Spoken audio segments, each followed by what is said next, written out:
Bueno, un saludo para todos. Vamos a iniciar entonces nuestra presentación del taller de lentes de contacto Custom ARC.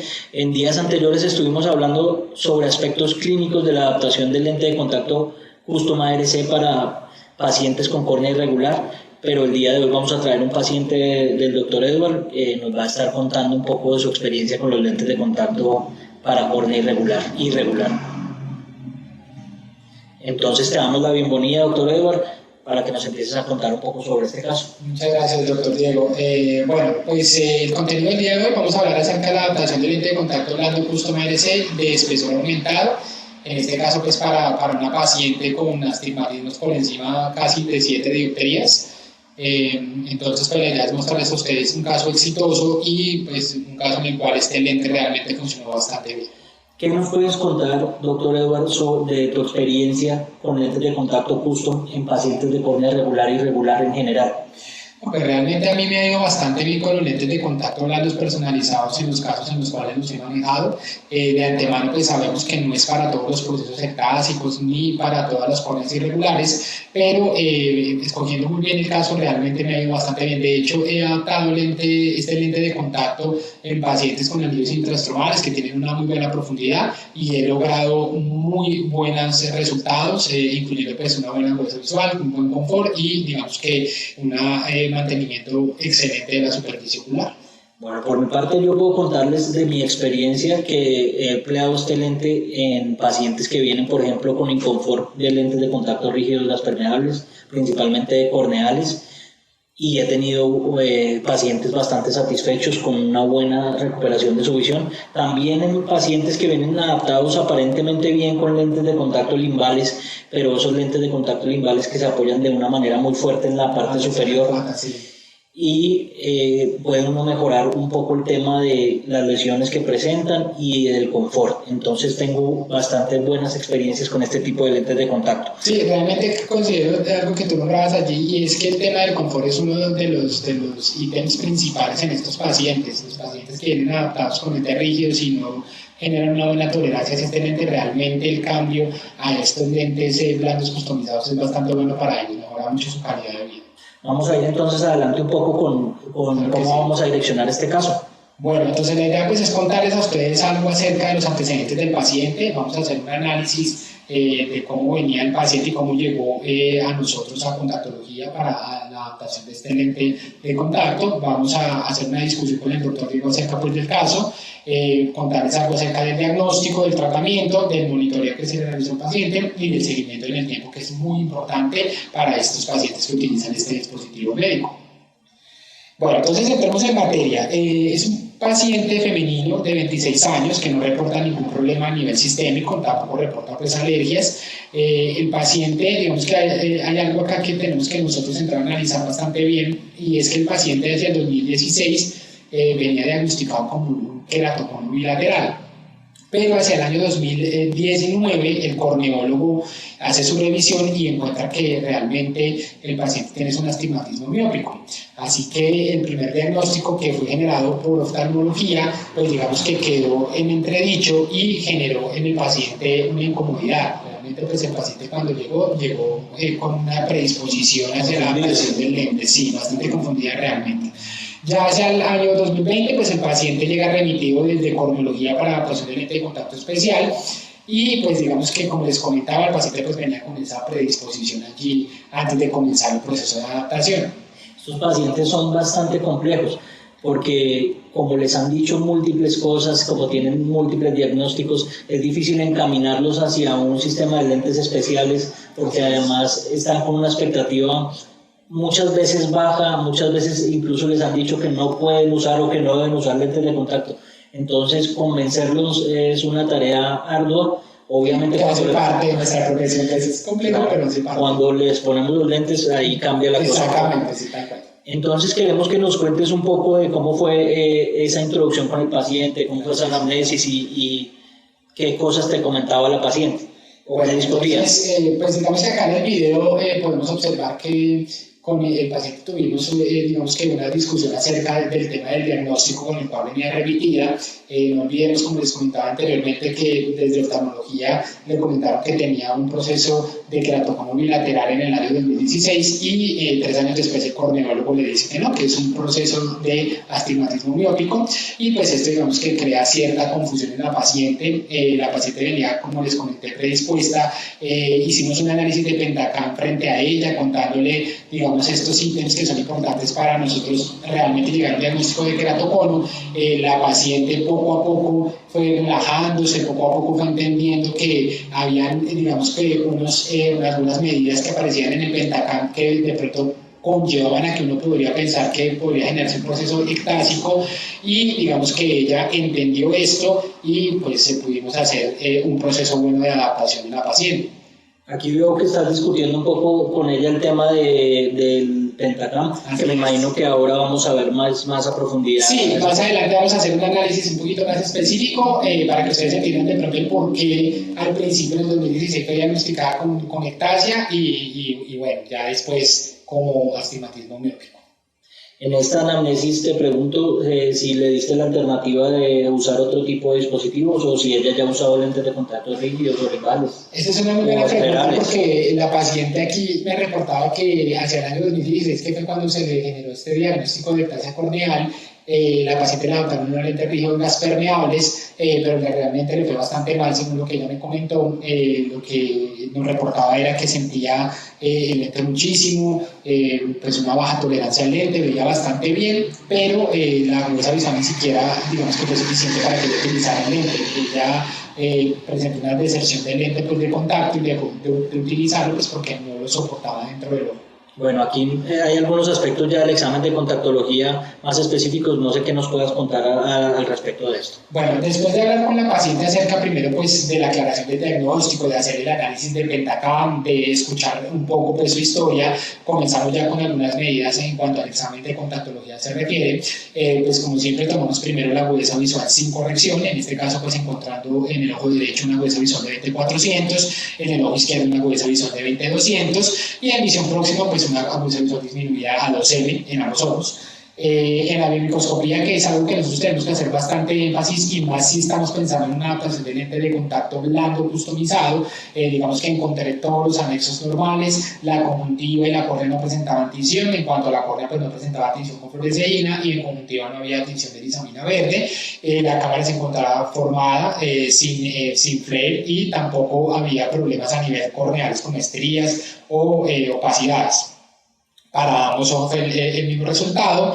Y en cuanto a la oftalmoscopía, pues encontramos un área macular infoliar sin alteraciones evidentes, una relación arteria-vena normal de 2/3, y digamos que una papila definida, no tenía tampoco pues digamos como evidencia de atrofia, y aparte de eso pues una excavación 0,3 para ambos ojos. Cuando ya le realizamos la refracción, pues encontramos una refracción del ojo derecho de menos 75, menos 6, 50%, 80. Acá pues fue la refracción subjetivo con una agudeza visual de 20/30. Y para el ojo izquierdo, menos 0,75, menos 7%, 70, con una agudeza visual también de 20/30. Bueno, pues es evidente que tiene un astigmatismo bastante importante, sí. Y a pesar de que tiene pues un astigmatismo con la regla, te pregunto si encontraste algún otro signo subjetivo de queratocono, como un signo de Charlot o gota de aceite o algo más que pudiera haber inducido a que le tuviera ese diagnóstico previo de queratocono. No, realmente a la revisión, por ejemplo, con el reflejo pues, de Brugner, encontré que no había un signo pues, de gota de aceite, y ya cuando pasé a hacer la refracción tampoco tenía sombras en tijera. Entonces digamos que esto ya pues nos lleva a pensar que realmente el paciente pues, no presenta un proceso de ectasia corneal. Ahora, una cosa que sí me llamó la atención, y es que al hacer el subjetivo con la mejor corrección, la paciente con gafas pues mejoraba solo hasta 20/30, y eso sí me llamó allí pues la atención un poco del por qué motivo, si no había un signo claro del proceso ectásico. También veo que le prestas mucha atención al tema de la biomicroscopía, sí. El tema de las tinciones previa a la adaptación del lente de contacto. Creo que acá nos vas a contar un poco al respecto de eso. Sí, bueno, entonces aquí pues podemos observar el análisis que se le hizo a la paciente bajo lámpara de hendidura. Realmente digamos que estos son uno de los aspectos que más me gusta analizar. La superficie ocular es muy importante, y más cuando vamos a hacer una adaptación de lentes de contacto, en este caso lentes de contacto blandos, que van a permanecer allí entre 10, 12 hasta 15 horas al día, pues porque nosotros podemos darle unas recomendaciones a los pacientes, pero sabemos que los pacientes en muchas ocasiones, o en la gran mayoría de las ocasiones, no son tan juiciosos y llevan o extienden el uso del lente a muchas horas más. Y por eso nosotros debemos trabajar con las herramientas adecuadas. Por ejemplo, aquí el manejo de los background es muy importante para el análisis de la superficie ocular, y no solo para el análisis de la superficie ocular, sino también para las tomas fotográficas, que nos van a servir mucho para el seguimiento y el control de nuestro paciente. Entonces, digamos que es muy importante este manejo, el manejo de las iluminaciones, el difusor, todas las iluminaciones que tiene la lámpara de hendidura nos van a llevar a realmente hacer un análisis bastante certero. Bueno, y tras el examen de biomicroscopía y tras las tinciones y todas estas técnicas que utilizas para registrar fotográficamente el paciente, ¿qué haces a continuación en el desarrollo de la adaptación de estos lentes, pues? Bueno, después de tomar la agudeza visual y de hacer un análisis, digamos que detallado de la superficie ocular y el manejo pues, de las imágenes fotográficas que, como hablábamos anteriormente, son tan importantes, pues pasamos a hacer algunas medidas que son vitales pues, para determinar el lente que vamos a manejar, para determinar varias medidas, obviamente, y lograr una personalización adecuada.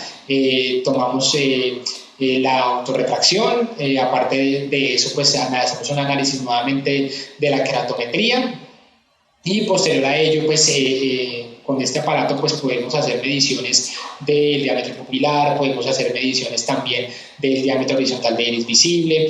Aparte de eso podemos hacer también análisis de los medios restringentes del ojo para determinar que el paciente no vaya a tener alguna opacidad, que también pues, es importante verificar. Aquí, digamos, por lo menos podemos mirar las miras. Mira que se ve una mira pues, bastante regular, no se ve ovalada, no se ve distorsionada, lo que también, digamos, que nos lleva a pensar que el paciente sí va pues, por un astigmatismo miópico, que digamos que es el diagnóstico que en este caso pues, nos llegó el corneólogo. Aquí podemos ver, digamos, que el astigmatismo tan alto que tiene el paciente, 675 y 825, obviamente pues teniendo presente, digamos que esos valores que de pronto a veces no son tan confiables y son un poco sesgados de los autorrefractogeratómetros, pero que nos dan una guía bastante importante.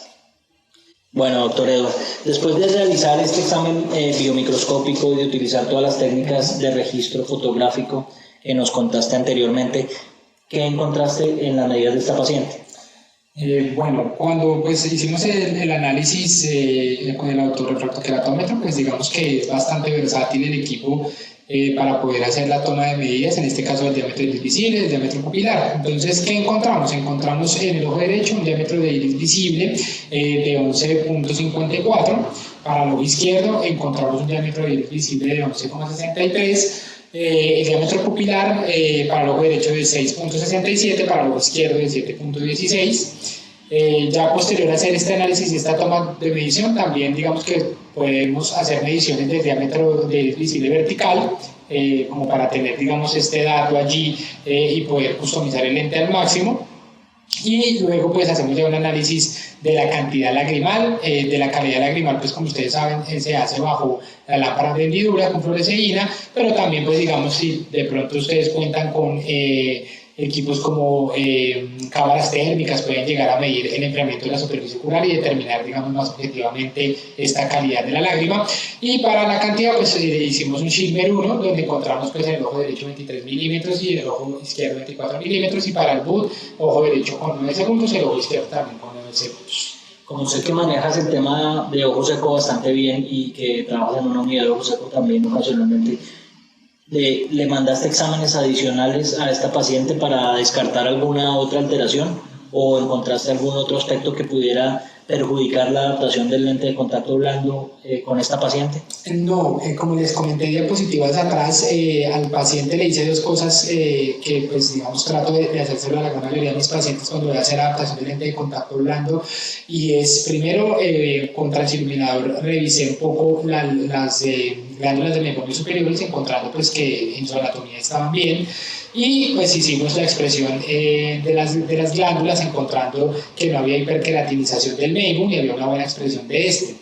Entonces, digamos que teniendo en cuenta estos hallazgos, no tomé la decisión de mandar al paciente a hacer un examen mucho más objetivo porque pues consideré que realmente la superficie venía bastante bien, la edad del paciente también es bastante buena, pues como para uno determinar que de pronto el paciente llegara a presentar un proceso de ojo seco.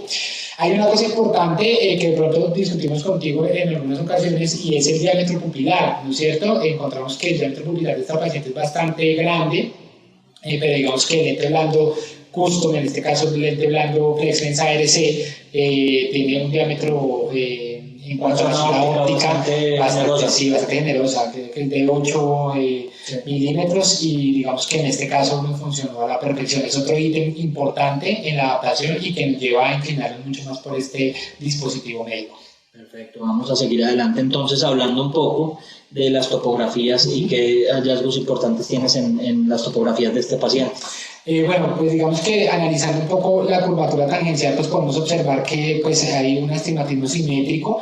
Obviamente de pronto si uno ve en la parte de la curvatura sagital frontal podría pensar que es un astigmatismo limbo a limbo, pero no, está en la parte central, aunque se sale un poco pues de esa zona central, ¿no es cierto? Sabemos que las curvas sagitales, los mapas sagitales normalmente van perdiendo precisión hacia la periferia. Entonces aquí se evidencia que es bastante regular el astigmatismo. Sí. También podemos evidenciar en el mapa tangencial que es bastante central y que solo se sale mínimamente del área central. Entonces me parece que sí es un astigmatismo bastante central y que no es limbo a limbo, a pesar de que el mapa sagital nos parece mostrar eso como tú lo indicas. Así es. Otra cosa importante que me parece es los mapas de elevación. Vemos que en esta paciente los mapas de elevación, sobre todo en la cara anterior, están bastante simétricos. Sí. Lo que nos confirma que es poco probable que haya un proceso ectásico porque no hay elevaciones importantes. Recordemos que los mapas sagitales y tangenciales nos hablan de curvaturas, pero los mapas de elevación son los que realmente nos muestran si hay zonas de importante elevación, valga la redundancia, de una diferencia de alturas que es lo que caracteriza el queratocono, por ejemplo. Tal cual. Entonces, digamos que haciendo ese análisis como el que acabas de hacer tú, pues aquí sí podemos estar de acuerdo con el corneólogo, por lo menos con el ojo derecho, que no hay un proceso ectásico. A pesar de pronto de ese astigmatismo tan alto, digamos que estoy de acuerdo con el diagnóstico que da en este caso para el ojo derecho, que es de un astigmatismo. Eso también nos favorece un poco en sospechar que se puede recuperar la visión bastante bien. Así es, tal cual. Bueno, acá tenemos el mapa del topométrica Stein, donde reiteramos lo que decíamos en la diapositiva anterior, y es pues un case staining bastante regular, donde vemos solamente una leve alteración de la cara posterior de la córnea, pero que no se sale incluso de límites. Así es. También vemos pues que tiene esta paciente unas paquimetrías bastante importantes. Sí. ¿Puedes decirnos algo con respecto a eso? No, pues digamos que lo que te puedo comentar frente a esa situación es que pues, las paquimetrías están bastante bien. Habría que determinar de pronto en el futuro si el paciente quiera o no quiera realizarse un proceso quirúrgico. Yo realmente pues consideraría que con lo logrado con el lente blando, cuando pues se les mostró unas conclusiones, creería que el paciente pues va a estar bastante bien con él.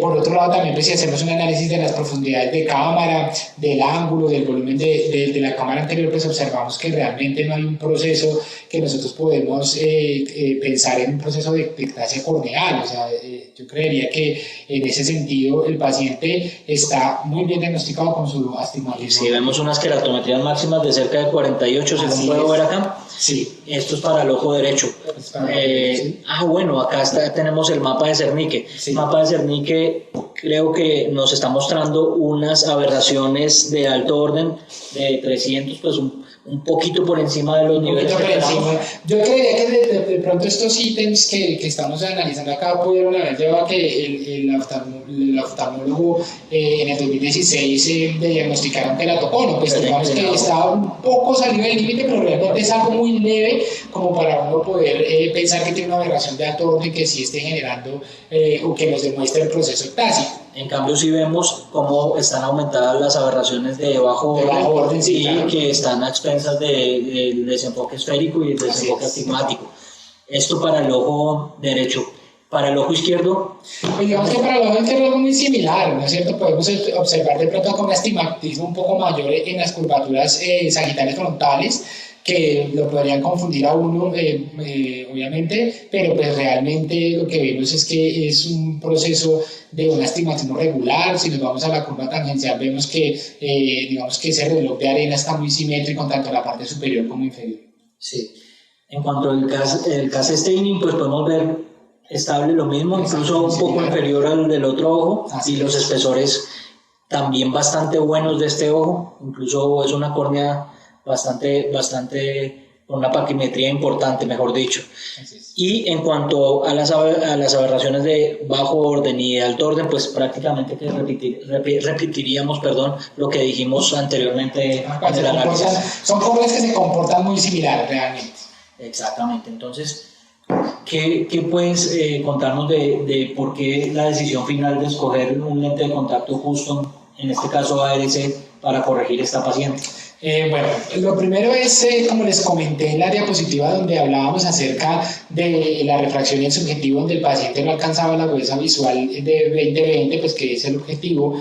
Realmente me llamó eso mucho la atención porque pues analizando el Pentacam no encontraba digamos que un hallazgo que me indicara que el paciente por X o Y estaba teniendo esa agudeza visual. Cuando probé el lente de contacto, hicimos la sobrerefracción y analizamos la visión, realmente lo que encontramos fue que el paciente recuperaba toda su agudeza visual. Entonces digamos que ese ítem me hizo inclinarme mucho por el lente blando de alto espesor. Por otra parte, en los antecedentes el paciente pues me comentó que tenía intolerancia a los lentes rígidos, las permeables, que había hecho su proceso adaptativo en el 2016 cuando se le diagnosticó erróneamente un queratocono. Y pues la paciente, digamos que quedó muy tocada con el tema de los lentes rígidos, las permeables, y no los quería volver a utilizar, porque pues no olvidemos que puede que no haya sido, digamos que solo el lente y el material, sino también el proceso adaptativo. De pronto si hubo alguna falla, pues generó obviamente una mala tolerancia del lente, y esto pues desencadenó obviamente que el paciente dijera no más con este lente, y pues la deserción del paciente del lente rígido. Entonces esto ya me hace pensar que tenemos que buscar algo más confortable para ella. Entonces ahí ya tenemos otro ítem más que se suma para tomar la decisión del lente de contacto blando de alto espesor. Y digamos que estos dos aspectos fueron los que me inclinaron directamente a tomar la decisión de hacer la adaptación de este dispositivo. Pienso que en resumen entonces el tema de que ella haya tenido una experiencia negativa con los lentes rígidos, quizá por una adaptación inadecuada o quizá una adaptación adecuada pero con una sensibilidad alta, es una buena indicación para los lentes de contacto custom entonces. Y pues los lentes de contacto custom, pues como mencionamos múltiples veces, pueden proveer al paciente de una comodidad adecuada. Te pregunto, ¿piensas que la mejoría o la ganancia, o que vas a obtener ganancia en agudeza visual y que se van a disminuir un poco las aberraciones? ¿Ese era un poco el tema al poner lente de contacto custom, o hay alguna evidencia que te lleve a pensar respecto a eso? Sí, pues digamos que hay evidencias, hay bastantes. Digamos que como lo comentábamos en la presentación anterior, los trabajos investigativos, por ejemplo, del doctor Sergio Mario García con pacientes con queratocono nípolo y queratocono oval, desembocaron obviamente en una agudeza visual en la gran mayoría de los porcentajes de los pacientes evaluados de 20/20, o sea que estamos hablando que realmente el lente ayuda mucho en la corrección de esas aberraciones. Y pues al colocar el lente al paciente pudimos observar eso, que eso se generaba, a pesar de que la aberración de alto orden tenías un sobrepaso del límite muy bajo, pero que sí al corregirlo alcanzó a recuperar esa agudeza visual. Es muy probable que el espesor de este tipo de lente corrija de cierta manera la regularidad y el paso de la luz, y esto nos dé como ganancia mayor agudeza visual y mayor confort visual en estos pacientes, ¿no? Yo creería que sí. Digamos que el tema del camino óptico es algo muy importante, que a veces nosotros no pensamos mucho en este aspecto que es tan vital, y que en muchas ocasiones digamos que no llegamos a cumplir los objetivos porque no tenemos en cuenta este ítem tan vital, y que creería yo que también tiene mucho que ver el camino óptico de unas gafas a un lente de contacto, y por eso mejora tanto la agudeza visual. pues digamos que mejoran 2 líneas, pero son 2 líneas que pues el paciente obviamente en sus actividades las va a sentir muchísimo. Y muchas veces no solamente es en el tema de la cantidad, sino que la calidad y exactamente, el tema de la calidad, del contraste, que pues se puede llegar a evaluar en este caso también. Entonces yo creería que también el tema del camino óptico es vital de tenerlo en cuenta. Consideraría yo que ahí fue donde estuvo la diferencia entre las gafas y el lente de contacto. Vamos a ver entonces un poco más cómo se desarrolla este caso. Entonces tenemos que la paciente, en definitiva, pues el diagnóstico fue un astigmatismo miópico elevado. Sí. Después de todos los análisis pues, que acabamos de nosotros realizar, de haber conversado con el paciente, también de, digamos, haber tenido en cuenta todo lo que nos contaba el corneólogo, y después de nosotros hacer los análisis del Pentacam, no solo del Pentacam, sino de las imágenes fotográficas y de las imágenes que nos brinda también el autorrefractoqueratómetro en cuanto al tema de esa simetría que genera pues, la córnea en las tomas, yo creería que, digamos que no hay duda en que el paciente realmente estuvo mal diagnosticado en el 2016. Bueno, yo tengo como ejemplo varios pacientes con astigmatismos de este calibre más o menos, incluso un poco más, que he corregido con lentes de contacto custom ARC. Si esta paciente hubiese tenido como diagnóstico el queratocono, ¿hubieses insistido con lente de contacto ARC o definitivamente no? Sí, dependiendo del grado de astigmatismo y del grado de irregularidad que tuviera el paciente, si cumplía con los ítems adecuados para adaptar este lente de contacto, yo hubiera continuado. ¿También empleas este lente como yo en queratoconos? Claro que sí. Yo lo he empleado en queratoconos y, como les comenté al principio, también en pacientes con queratoconos y con ya anillos implantados y con crosslinking realizados también. Perfecto. Entonces, ¿qué nos puedes contar un poco sobre la selección del lente inicial y sobre los parámetros que escogieron para iniciar el tratamiento de esta paciente? Bueno, digamos que la selección del lente inicial la hicimos sobre la K media. En este caso, pues para el ojo derecho tuvimos una curvatura de 8.10 y para el ojo izquierdo de 7.80. El poder del set de pruebas es de -6, que es el poder pues, que trae estándar como tal el set de pruebas, y teniendo presente los astigmatismos tan elevados que presentaba la paciente por encima de 6 en el ojo derecho y de 7 en el ojo izquierdo, pues de una vez nos inclinamos por un espesor de 0.50 para poder corregir o disminuir este valor astigmático que presentaba el paciente, y los diámetros estándar de los lentes de 14.50, y pues trabajamos con materiales de hidrógeno de silicona, en este caso con Definitive 74 de Contamac. ¿Qué tanto espacio de tiempo utilizas para hacer la prueba de estos pacientes? O pues, si nos puedes contar un poco, describir un poco cómo es el proceso de prueba. A mí realmente me gusta dejar al paciente un buen tiempo con el lente de contacto, sobre todo para el análisis refractivo, ¿no es cierto? Porque el lente de contacto recién colocado, pues primero genera varios problemas en el paciente, y es el ardor, la molestia. Después de los minutos, estamos hablando más o menos después de 15-20 minutos, ya el paciente se siente muchísimo mejor en cuanto al tema del confort. Normalmente yo lo que hago es tomar las mediciones con una escala del dolor, que pues por lo menos me da un dato medio objetivo acerca de cómo el paciente se siente. Posterior a ello ya entonces dejo al paciente hago unos análisis en lámpara de hendidura para mirar si el lente está bien centrado, si tenemos buena movilidad en el lente, si hay una buena cobertura, si el lente digamos está con la línea guía donde debe ser, en este caso pues hacia las 6 del reloj. Y ya posteriormente dejo al paciente un rato más con el lente, alrededor más o menos de unos 40 minutos más, un poco más, para hacer el análisis ya refractivo, porque la refracción tiende a variar mucho en estos pacientes, sobre todo con los pacientes con queratocono, tiende a variar bastante. Y uno con los seguimientos, el seguimiento a la semana, el seguimiento a los 15 días, puede encontrar variaciones en el poder aún. Perfecto, o sea, pensé que te referías un poco al asentamiento inicial del lente y todo eso, pero después también se pueden observar algunos cambios. Sí, después se pueden observar algunos cambios. De hecho, los he notado a la semana en algunos pacientes, sobre todo pacientes ectásicos.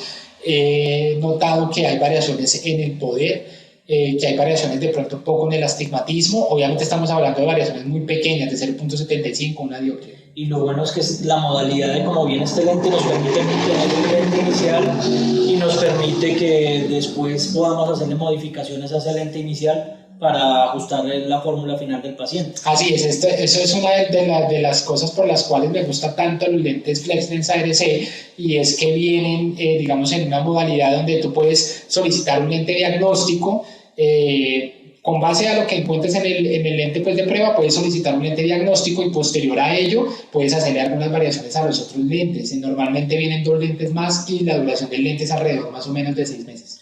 Ok. Veo que, volviendo a la paciente, encontraste un buen centraje, sí, una buena estabilidad, que una buena cobertura y al movimiento del lente se mantenía adecuadamente, que sí, hay un push-up adecuado y una buena posición. En cuanto a la refracción, ¿qué encontraste inicialmente? Bueno, lo que encontramos en la sobrerefracción, pues primero que todo, pues es unas sombras completamente regulares, sin ningún inconveniente allí. Posterior a ello, pues encontramos en el ojo derecho una esfera de más 4.25 con un astigmatismo de 4.25 por 10 grados. Entonces aquí podemos observar esa disminución que nos genera el espesor central del lente, en este caso de 0.50, en la córnea del ojo derecho, que pasa de 6.50 a 4.25. Y en el ojo izquierdo, datos muy similares, 4.75 con un astigmatismo de 4.25 a 175 grados. Aquí podemos observar una disminución aún mayor.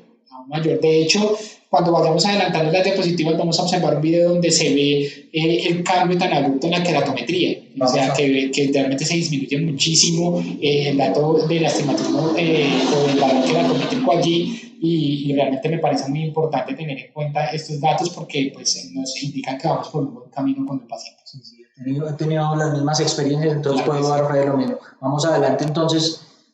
Acá está el video de la inserción. Sí, no sé qué nos puedes contar acá un poco.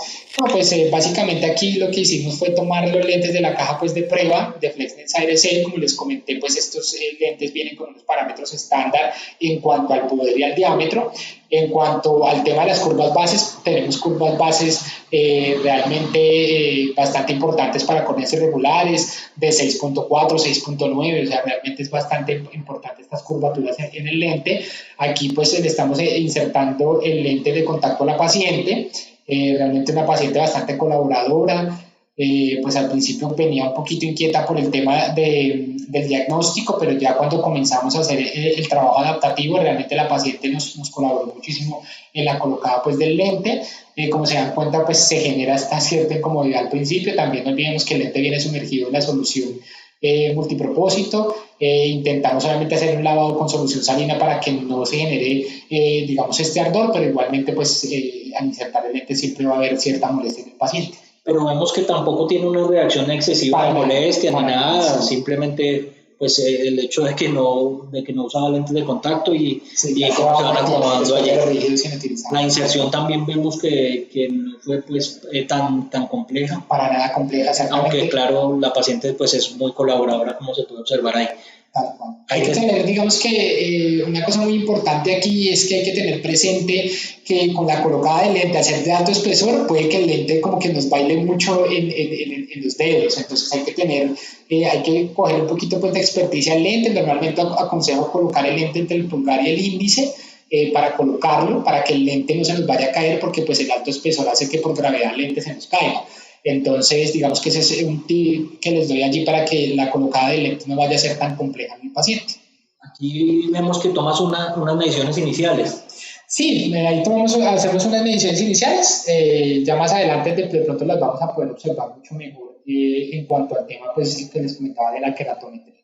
Aquí vemos, es como, estamos repitiendo un poco la inserción. Vamos a adelantar un poco y vamos a ver acá qué pasó y qué ocurrió cuando tomaste las mediciones iniciales. Así es. Entonces, lo primero es que también ustedes pueden hacer análisis, por ejemplo, con este equipo, podemos hacer análisis también de color del lente pues, de contacto. Entonces, aquí lo que primero miro recién insertado con el autorrefractoqueratómetro, si el lente quedó bien centrado. Recomiendo disminuir un poco pues, la iluminación para que ustedes tengan un poco más de enfoque, para que puedan tener un poquito más de enfoque, pues como les comentaba, a nivel de las imágenes, para que no se genere lo que llamamos una sobreexposición. Entonces, aquí podemos observar muy bien el lente, le digo al paciente pues, que haga versiones para determinar el centraje, el movimiento pues, del lente, también que parpadee para mirar el movimiento, y digamos que eso es el análisis inicial que le hago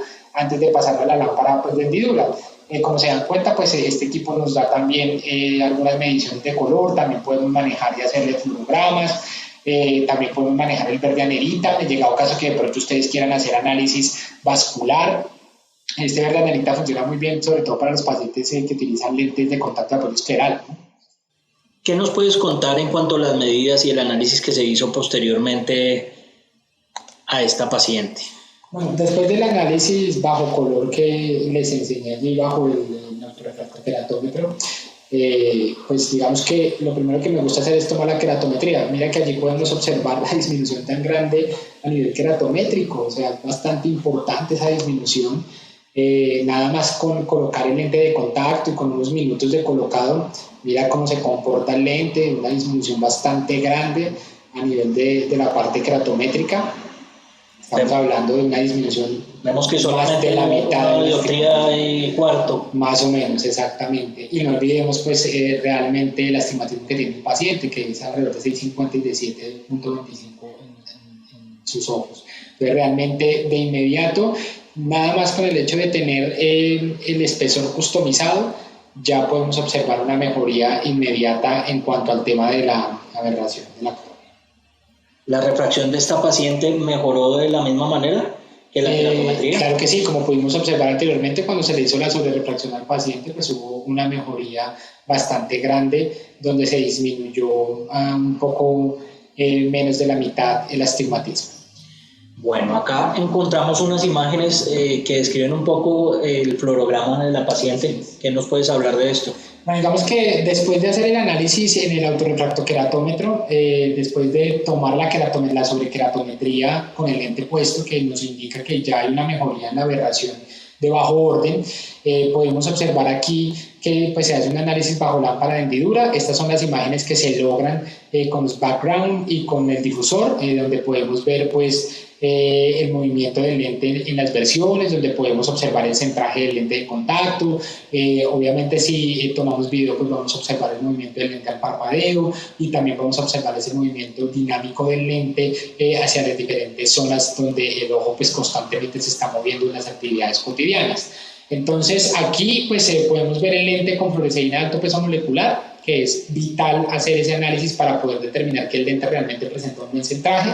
Y pues hay que hacer también un análisis obviamente de la línea guía, que la línea guía quede donde debe ser, pues teniendo en cuenta que también en muchas ocasiones pues el lente de contacto hay que colocarle pues los valores de toricidad que quedan en la sobrerefracción, entonces es muy importante esas valoraciones. Entonces aquí pues lo que podemos observar son esas imágenes tomadas bajo lámpara de hendidura y haciendo análisis del comportamiento del lente de contacto. En este caso la línea guía quedó en posición. Se va a hacer así. Si no hubiese quedado la línea guía en posición, pues es de recordarle a los doctores que podemos pedir un prisma adicional. Él viene normalmente con un prisma de 1.50, pero si la línea guía se puede llevar hasta 2 prismas para estabilizar el lente. Sí.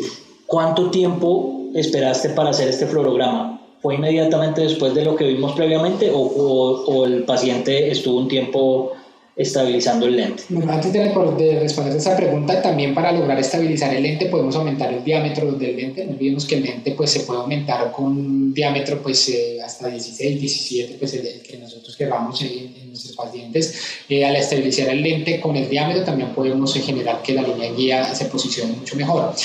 En cuanto a la pregunta pues, que me haces, normalmente pues espero, como te comenté, alrededor más o menos de unos media horita, unos 30 minutos para hacer el análisis bajo fluorograma para determinar cómo se está comportando el lente en cuanto al movimiento se refiere, debido a que al principio pues, hay un poco de lagrimeo y esto genera que el lente pues, tenga un excesivo movimiento. Entonces me gusta dejarlo alrededor más o menos de una media hora y posterior a ello ya hago el análisis bajo fluoresceína de alto peso molecular y en lámpara de hendidura. También podemos ver en este caso, sabemos que este lente tiene una curvatura base central, sí. No como los lentes blandos convencionales. Tiene una curva de ajuste que es 8.6, que vendría siendo equivalente a la de los lentes de contacto blandos convencionales. Pero lo que buscamos con la curvatura base en realidad en este lente es superar, por ejemplo, las irregularidades. En este caso, pues veo que utilizaste unas curvas bastante planas, precisamente porque no es una ectasia y eso, entonces la curva es 8.1, 7.8, bastante cerca de lo que normalmente usaríamos en un paciente, sino con los lentes convencionales, pero haciéndole la diferenciación en este caso de que esa curva realmente sí es la curva base central, o sea, es lo que cubre la zona óptica. Así es. O sea que eso me pareció también interesante mencionarlo. Y obviamente acá podemos observar cómo se ajustó bastante bien ese lente y está bastante bien centrado. Bastante bien. Se comportó bastante bien desde el principio. Como lo pueden ustedes ver en los videos, pues primero que todo la paciente, después de todo el proceso, después de hablar con ella, pues se comportó bastante bien en cuanto a la colaboración. Y pues el lente desde un principio se veía que iba a funcionar bastante bien. Lo podemos observar nada más cuando hicimos la valoración bajo el refractoqueratómetro, donde vemos cómo se comporta allí el lente y cómo se comporta a nivel queratométrico. Bueno, perfecto. Tenemos en este video que vas a mostrarnos algo de las tinciones y del fluorograma. Sí, aquí digamos que las imágenes anteriores fueron tomadas bajo fluoresceína de tope molecular, como les comentaba. No olvidemos recordar que pues, la fluoresceína hay que aplicarla en el canto externo de nuestro paciente, como lo indica el TFOS. Debe ser humectada la tirilla, no con lágrimas naturales ni nada por el estilo, sino con solución salina al 0,9%. Entonces es importante recordar esto para que realmente hagamos un análisis específico y pues digamos un análisis mucho más certero de la superficie ocular. Bueno, doctor Edward, entonces después de realizar el fluorograma y el análisis bajo lámpara de hendidura, ¿qué más nos depara el destino de esta paciente? ¿Qué más hubo con cuanto al lente de contacto definitivo? No, ya entonces lo que hicimos fue pues haciendo los análisis tanto refractivos como de la superficie ocular y además de eso pues del comportamiento pues del lente en el ojo, procedimos a pedir el lente pues definitivo. En este caso para el ojo derecho se manejó la misma curva base que es de 8.10, se hicieron las variaciones a nivel del poder, pues obviamente compensando la distancia al vértice porque estaban por encima de 4 dioptrías y el lente pues quedó el derecho con un poder de -2, -4/10 y para el ojo izquierdo de -1,75, -4 por 175. El espesor del ojo derecho fue de 0,50, al igual que el del ojo izquierdo. Los diámetros manejados fueron de 14.50 y pues el material definitivo 74. La curva base del ojo izquierdo, que se me olvidó nombrarla, es de 7.80, igual a la que nosotros utilizamos en el lente pues, de prueba. Digamos que las únicas variaciones aquí que le hicimos fue a nivel ya del poder como tal. ¿Listo? Se valoraron lo mismo, encontramos un buen centraje bajo lámpara de hendidura, una buena estabilidad, una buena cobertura, un buen movimiento del lente, un push-up bastante bueno y la B o la línea guía en posición, que en este caso pues para los lentes de Fresmenza RC es una B, una V. La sobrerefracción encontrada para el ojo derecho neutro con una agudeza visual de 20/15 en el lente final y para el ojo izquierdo igual, neutro con una agudeza visual de 20/15, que realmente pues bastante sorprendente la agudeza visual que recupera el paciente con estos astigmatismos tan altos después de haber valorado lo que el paciente alcanzaba a nivel de la agudeza visual con las gafas. Entonces, pues la paciente feliz, realmente bastante feliz. Eso iba a mencionarte, entonces la paciente debía estar bastante feliz y debió haber superado bastante su miedo inicial y su incredulidad inicial. Sí, yo creo que digamos que manifestó ella. Sí, tal cual. Yo creo que el inconveniente que ella venía presentando era con el tema de los diagnósticos y eso la predispuso un poco al principio, pero tuvimos una charla bastante amena con ella donde ella me expresó esos inconvenientes que venía presentando de que ya pues no creía en lo que se le estaba comentando a nivel ocular, pero cuando ya llegamos a este resultado, ella analizando el lente,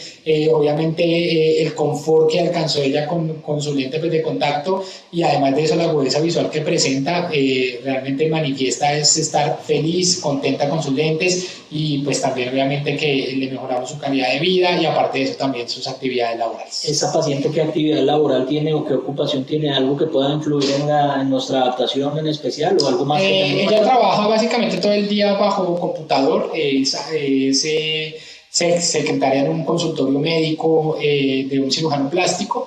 Entonces trabaja pues todo el tiempo en la computadora, con documentos y digamos que frente a la visión próxima no ha reportado hasta el momento ninguna dificultad con el lente de contacto. Obviamente pues yo la mantengo utilizando un lubricante para que pues ella con las horas de uso sabemos de la deshidratación que puede llegar a generar en el lente o puede llegar a generar el lente y por eso pues digamos que ella se aplica una vez o 2 veces al día el lubricante, realmente no es una aplicación como muy continua. Me parece pues una muy buena sugerencia porque no tenemos que olvidar que este lente de contacto pues tiene un espesor aumentado y que el contenido de agua de acuoso de este tipo de material es sobre el 70%. Entonces pues sí necesita, me imagino que una reposición para que los pacientes estén cómodos. Acá vemos una imagen del fluorograma. El fluorograma ya del lente que se le adaptó a la paciente, fluorograma con fluoresceína de alto peso molecular, no lo olvidemos. ¿Qué tipo de iluminación empleaste en esta en esta quise hacerle una iluminación con verde nerita con filtro de Raytheon que se lo podemos pues adaptar a nuestra lámpara de hendidura. En este caso nosotros tenemos un imán en el filtro, lo colocamos en el objetivo y bueno, podemos observar este tipo pues de imágenes donde podemos ver el centraje del lente, realmente un muy buen centraje, y esto pues obviamente desemboca en que la zona óptica quede donde debe estar, en este caso pues en la pupila. Perfecto. Acá tenemos una imagen del ojo izquierdo, no sé si hay algo para mencionar. Igual acá podemos ver pues el excelente centraje que generó este lente de contacto en esta paciente y que conlleva obviamente un buen comportamiento pues del lente. Perfecto. Aquí tenemos un video. Sí, ese es un video de ya el comportamiento dinámico pues del lente. Aquí podemos observar entonces cómo el lente tiene su movimiento al parpadeo. Aparte de eso pues podemos ver el centraje. Podemos observar también que pues, el paciente realmente presenta un muy buen movimiento con este lente pues, de contacto, tiene su movimiento normal para que haya flujo tanto de lágrima como de oxígeno, que es muy importante en estos casos teniendo en cuenta pues, el espesor que manejamos, que es de 500 micras, entonces tiene que tener un muy buen movimiento para que no vaya a generar procesos, por ejemplo, de neovascularización o algo por el estilo. Eso quería preguntarte. En pacientes que tienen recuento de células endoteliales bajos, ¿has tenido alguna experiencia con este tipo de lentes de contacto en específico? Por ejemplo, comparado con un lente de contacto escleral, que sabemos que el oxígeno tiene que superar un volt y tiene que superar un espesor del lente. No sé si hayas tenido alguna experiencia. Sí, digamos que los lentes de contacto blandos también, en este caso por el material que maneja el lente de contacto, que es de hidrogel de silicona, pues obviamente sabemos que la oxigenación es bastante grande. Aparte de eso, pues digamos que en recuentos endoteliales bajos he manejado algún paciente con este lente y me ha ido bastante bien, aunque pues hay que estar en seguimiento continuo, haciendo microscopía especular para determinar que no vaya a haber ninguna complicación con el endotelio del paciente. Aparte de eso, pues ya si de pronto requerimos un lente de contacto blando mucho más personalizado, con más movimiento, pues habría que hacerle fenestraciones al lente, que normalmente pues la recomiendo en cruz, para que no tenga ninguna complicación el paciente y tenga un muy buen movimiento que nos va a ayudar con la oxigenación. Perfecto. Acá vemos pues las zonas ópticas del lente pues bastante centradas. Vemos pues cómo tiene un buen comportamiento. Ya vimos cómo hacías un push-up y era pues adecuado el movimiento. Y al parpadeo pues bastante estable el lente. No sé si haya algo más que mencionar sobre estos videos. Bueno, no, en el tema pues, de los videos, pues hacer, digamos, como el análisis de las versiones, el movimiento del lente es muy importante, que no se nos vaya a descentrar, que no tenga un exagerado movimiento, porque el lente, pues, el paciente va a sentir mucho el lente dentro de su ojo, y digamos que pues eso es como lo más importante, ¿no es cierto? Hacer un análisis normal de un lente blando común, eso es lo que tenemos que realizar con este lente, no es nada complejo realmente. Y bueno, yo creo que lo más importante es esto que estamos observando en esta pues, diapositiva, que es ya el seguimiento y el control del paciente es importantísimo. Como todos lo sabemos, pues tenemos un lente blando de un espesor incrementado que puede llegar a generar procesos de neovascularización si el lente es mal utilizado. Entonces el contacto directo con el paciente, la comunicación con el paciente es importantísima para poder lograr que este lente pueda utilizarlo durante mucho tiempo. Entonces el primer control pues se hace a la semana, que es el control normal que realizamos al paciente, donde encontramos en el primer control pues una adaptación bastante buena, se encontró un ojo completamente tranquilo y sin presencia de tinciones tanto en córnea como en conjuntiva. El control número 2 normalmente lo hago a los 15 días, donde podemos observar exactamente datos similares al primer control que fue a la semana, y el tercer control lo hago al mes, donde pues podemos obviamente observar también allí si de pronto ya ha generado el paciente algún proceso de inflamatorio. Por ejemplo, el lente, tú no sabes que genera algún toque a nivel de las células Goblet y puede llegar a alterar esa capa de mucina, y hacer una tinción, por ejemplo, con isamina verde al mes es vital. Es muy importante para determinar que no vaya a haber proceso inflamatorio. Me parece una acotación muy importante, sí, hacer esas tinciones pues es fundamental, porque podemos ver que el lente se comporta bastante bien. Puede ser que el paciente esté súper contento, sobre todo porque los pacientes son muy agradecidos cuando recuperan la visión, pero poder mejorar esas situaciones de compresión excesiva sobre la conjuntiva pues puede hacer que el lente sea más cómodo aún, y que el paciente pues no tenga tendencia a acertar y sea pues bastante juicioso con el uso de los lentes. Entonces me parece pues súper importante. ¿Hay algo que nos quieras contar sobre cómo hacen los procesos de control? ¿El paciente llega con los lentes o algo que quieras profundizar? ¿Qué haríamos en digamos que para los casos ya de adaptación de lente de contacto en específico, normalmente le solicito al paciente que venga con su lente de contacto puesto para mirar el comportamiento del lente. Después de revisar el lente, de mirar cómo se encuentra la refracción, la visión, después de hacerle un análisis bajo lámpara de hendidura, retiro el lente para verificar si de pronto el lente está generando algún proceso de queratitis a nivel corneal o si está generando algún problema inflamatorio. Obviamente pues no se le puede aplicar isamina verde al lente porque lo vamos a dañar como tal. Entonces es importante retirar el lente, decirle al paciente que lleve su estuche, que lleve su solución multipropósito para pues obviamente guardar el lente allí en su estuche y posteriormente hacerle las tinciones vitales al paciente e identificar esos procesos, porque en muchas ocasiones al paciente se le dice, bueno, puedes utilizar el lente 8 horas, 10 horas. Todos sabemos que con un lente blando y con una visión de estas, el paciente muy probablemente va a exagerar en la utilización del lente, va a ir muchas horas más allá, y la única forma de nosotros saber el impacto que está generando el lente de contacto o el dispositivo sobre la superficie ocular es con las tinciones vitales. Entonces es importantísimo que el paciente lleve su estuche, su solución, para poder hacer este tipo de valoraciones y determinar si el paciente está utilizando el lente muchas más horas o si está generando obviamente un proceso de inflamación que va a afectar en este caso pues a la película lágrimas. Bueno, perfecto. No, pues mencionarle también a todos los doctores y a todos los adaptadores de lentes de contacto pues que la adaptación no difiere en gran medida de los lentes de contacto blandos. Lo que difiere grandemente en estos lentes es que tenemos un sinnúmero de parámetros, que si el lente nos queda caído podemos ajustar la curva base o el diámetro y posicionarlo adecuadamente.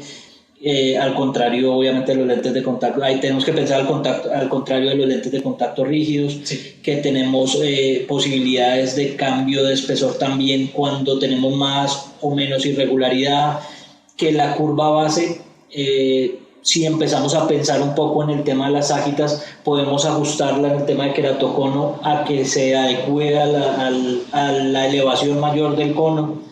Entonces tenemos unos lentes bastante versátiles que son muy sencillos de adaptar en cuanto que estamos acostumbrados a manejar lentes de contacto blandos a diario. Muchas veces los lentes de contacto blandos los dejamos, digámoslo así, sin adaptar de mejor manera porque no contamos con los parámetros. Con estos lentes no tenemos esas dificultades. Tenemos cilindros una capacidad frontal que va creo que hasta las 10 dioptrías. Sí. Con este lente de Flexlens ARS vamos hasta las 10 dioptrías. Y tenemos correcciones esféricas hasta 20 dioptrías. Entonces tenemos una gama bien amplia para dejar a nuestros pacientes adaptados de manera adecuada. Yo tengo mucha experiencia de pacientes contentos con este tipo de lentes. Y no sé si para terminar nos puedas contar algo como el tema del mantenimiento o algunos cuidados especiales que vamos a tener con estos materiales de estos lentes o los convencionales que tenemos. Bueno, pues mira, es importante tener en cuenta un par de cosas, y es que el lente, pues al ser de hidrogel de silicona, pues obviamente las proteínas van a estar allí. Entonces es vital por lo menos una vez al mes o cada mes y medio desproteinizar el lente. Las proteínas tienden a pegarse mucho donde están las marquillas del lente, donde está la V, que es la línea guía. Normalmente viene la V y trae como un serial, un número pues, de serial del lente. y allí tienden a pegarse mucho las proteínas, entonces es importante la desproteinización del lente y pues el manejo que normalmente le damos al lente de contacto blando, en este caso con su solución multipropósito y pues obviamente con la parte de las lágrimas artificiales que nos ayudan a la humectación. ¿Qué opinas de solución salina, por ejemplo, de enjuague? A mí me parece muy bien pues, la utilización del enjuague antes de colocar el lente de contacto. No olvidemos que el lente pues, está sumergido casi 8 o 9 horas en un surfactante, entonces importante hacer un enjuague con la solución salina al 0,9%. Normalmente recomiendo libre pues, de preservantes para hacer el enjuague, aunque pues con preservantes podría también servir. La idea es que no sienta mucho el paciente el lente cuando va a entrar. En algunos casos también recomiendo al paciente cuando de pronto tiene un proceso de ojo seco leve, colocarse el lente de contacto con un par de gotas lubricantes libres de preservantes para que el lente entre mucho más cómodo y con una muy buena humectación. También es algo que sugiero comúnmente a estos pacientes. Sí, me gusta. ¿El peróxido de hidrógeno, tienes alguna experiencia o qué nos podrías decir del peróxido de hidrógeno? No, pues digamos que nos ayudaría con el mantenimiento pues, del lente. Obviamente pues sabemos que hay que tener ciertas precauciones con él. Yo creería que el peróxido pues, debe ser más de manejo de nosotros en consultorio. Te hago esa pregunta porque realmente el paciente puede llegar a utilizar mal y generarse una quemadura o un daño bastante grande a nivel corneal y a nivel conjuntival. Entonces yo prefiero que el peróxido lo manejemos nosotros en consultorio directamente si lo llegamos a requerir. Exacto, porque hay que hacer una claridad y es que con los espesores amplios de este lente puedes llegar a retener el peróxido y puede ser que no se inactive correctamente, entonces hay que tener precaución. Sabemos que nos ayuda mucho con la limpieza, bastante de por sí, pero se retiene mucho allí y hay que tener mucho manejo en consultorio, preferiría yo. Y en cuanto, por último y para terminar, en cuanto a la manipulación a retirar el lente y eso, ¿alguna sugerencia, consejo o algún comentario? Sí, digamos que existen varias cosas importantes. Primero, como les comentaba, cuando le vamos a enseñar al paciente en los métodos de inserción y remoción, tener en cuenta que el lente es de alto espesor y al ser de alto espesor pues es más difícil, digamos que su manipulación para la inserción, no la manipulación para coger el lente porque pues al ser grueso es más fácil, pero al insertarlo, como estábamos acostumbrados a colocarlo por ejemplo en el dedo índice, cuando lo vamos a colocar el lente se nos cae porque es de alto espesor, entonces recomiendo siempre utilizar pulgar índice para la inserción, que el lente quede allí como en esa cuneta, en esa cuna, para poderlo colocar y que no se nos vaya a caer. Para la remoción recomiendo muchísimo el uso de guantes de látex pues para quitarlo porque al ser de alto espesor es difícil de doblar, exactamente. Y aparte de eso también existen diversas herramientas como por ejemplo las pinzas de goma que nos ayudan en muchas ocasiones en pacientes que les queda muy difícil con el guante quitarse el lente. Podemos utilizar estas pinzas de goma para hacer el retiro del lente o la resección del lente. Esas pinzas de goma son de bastante utilidad y también traen una zona para colocar el lente. Exactamente, también traen una chupita muy pequeña o una zona para poder colocar el lente. Y muchos pacientes que no tienen tanta agilidad se pueden ver beneficiados con eso. Bueno, doctor Eduard, pues muchas gracias por contarnos sobre este caso. Sabemos que es un caso que no es de córnea irregular, pero que sí tuvo muchas variantes y es bastante interesante por eso que nos puede mostrar otro panorama. Eso quería comentarte, sabemos que no es un caso complejo de córnea irregular, ni que tiene anillos, ni tiene procesos pues, de cross-linking, ni de ácido intervenida, pero realmente yo creo que estos casos son muy frecuentes y eso es lo que hace este tipo pues, de caso tan interesante. Lo frecuente que en muchas ocasiones nosotros le decimos al paciente no puede utilizar lente pues, de contacto porque no alcanza el lente, los lentes comerciales vienen hasta 2.75, hasta tal fórmula y realmente lo que nosotros tenemos es que tener presente que existen lentes personalizados, customizados que pueden llevar digamos a realizar adaptaciones como las que acabamos de observar en pacientes que quieran utilizar los lentes de contacto, por ejemplo que practiquen deporte continuamente o que sean deportistas de alto rendimiento o en su defecto que con las gafas no recuperen una agudeza visual óptima para el paciente, entonces podemos tener en cuenta este tipo de dispositivos customizados para estos pacientes. No, entonces, pues recomendar este lente para este tipo de casos, eso nos puede dar la entrada a que vayamos ganando confianza y vayamos empleando estos lentes también para casos de queratocono. Bueno, por último, queremos agradecerles por el tiempo que compartieron con nosotros hablando de este tipo de lentes. Esperamos que puedan contar con estos diseños, que puedan empezarlos a emplear en su práctica. Pueden ser de mucha utilidad para sus pacientes, sin descartar las otras alternativas que existen. Es una alternativa bastante cómoda, bastante versátil y bastante amigable para adaptar. Muchas gracias, Edward, por acompañarnos, por presentarnos este caso y esta paciente. Y muchas gracias a Excel, a Contamac. No sé si quieras agregar algo más a esta presentación. No, pues ante todo agradecerle a Excel Contact Lens, a la Fotometría de Fotografía, al CLAS por extendernos la invitación a ser parte de estas charlas tan importantes y que pues espacios académicos como estos son de bastante interés para todos los profesionales del área de la salud visual. Esperamos que realmente pues les haya servido de algo la charla y que pues puedan aplicar estos conocimientos en su consulta diaria para lograr pues adaptaciones óptimas y aparte de eso para mejorar la calidad de vida de los pacientes que lo requieren. Si tienen alguna duda más, pueden consultar obviamente en la página de Excel Specialty. También pueden consultar algunos casos clínicos que hay documentados en la página www.optometría HD y fotografía. Allí hay algunos casos de lentes de contacto ARC, entre otros. Y si tienen alguna duda adicional, pueden contactar a los representantes de Excel, en este caso Santiago, o si quieren escribirnos algún correo y podemos ser de alguna ayuda, pues estamos a su disposición. Muchas gracias por este tiempo y muchas gracias por escucharnos. Muchas gracias a todos. No olviden que pues también que estamos en contacto, eduardr14 @eduardr14 en Instagram y eduardr14 @hotmail.com, cualquier cosa que te lleguen a requerir. Muchísimas gracias por su atención. Muchísimas gracias.